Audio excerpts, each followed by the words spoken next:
I knew very little about Armenia. Շատ քիչ բան գիտեմ Հայաստանի մասին։ Ես միայն վատ բաների մասին գիտեի, որոնք դառնում են վերնագրեր, բայց իրականում Հայաստանը շատ հիասքանչ է։ Սայմոն Մենսոնը Անգլիայից է, թեև դեռ միայն Երևանում է շրջել, ուզում է տեսնել նաև Սևանն ու հին եկեղեցիները։ Ընդհանուր առմամբ մայիսին Հայաստանն ընդունել է ավելի քան 180,000 զբոսաշրջիկ, 14,000-ով ավելի, քան նախորդ տարվա նույն ամսին։ Այնինչ այս տարվա առաջին 4 ամսում նախորդ տարվա համեմատությամբ փոքր-ինչ նվազում կար։ Եթե մենք համեմատենք վերջի ամփոփած ամիսը, մայիս ամիսը համեմատենք 2024 թվականի մայիս ամսի հետ, ապա մենք ունենք մոտ 8% աճ։ Եթե մենք համեմատենք վերջին 5 ամիսը, հունվարից մինչև մայիս ամիսը նախորդ տարվա նույն ամիսների հետ, ապա մենք ունենք ցուցանիշների նվազում։ Մաթևոս Բարսեղյանը հուսով է, որ եթե տարածաշրջանային իրավիճակը չխանգարի, ապա ամռանն էլ կլինեն շատ զբոսաշրջիկներ։ Վերլուծել են, թե որ զբոսաշրջային ուղղություններն են առավել պահանջված։ Առաջինը դա Գառնինն է,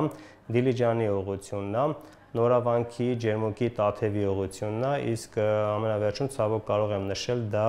մեր հյուսիսային հատվածն է, դեպի Լորվա կողմը, որտեղ կան ուրեմն Սանեն Հաղպատ վանական համալիրները ՅՈՒՆԵՍԿՕ-ում ընդգրկված, ցավոք, բայց այդ ուղղությամբ հոսքը բավականին քիչ է։ Ես հավանում եմ միջավայրը, այն թարմացնող է, տեսարանները հիանալի են, ինձ շատ են դուր գալիս ձեր լեռները։ Եղել եմ Երևանյան լճում, մի քանի եկեղեցիներում, վաղը գնալու եմ Գառնու տաճար, Երևանով եմ պատտվել։ Ես սիրեցի այն, հիասքանչ է, հիանալի մարդիկ, հիանալի ուտեստներ։ Եղանակը մի փոքր շոկ է, բայց սնունդը Ամենաշատ զբոսաշրջիկներ այցելում են Ռուսաստանից, Վրաստանից եւ Իրանից, սակայն զբոսաշրջության կոմիտեն իր ռազմավարությանը համապատասխան առանձնացնում է նաեւ մի շարք այլ թիրախային երկրներ։ 2026-30 թվականների համար այս պահին մշակվում է ռազմավարություն, ըստ որի մեր ճյուղերը 4-ն են՝ մշակույթ, բնություն, գաստրո եւ արկածային։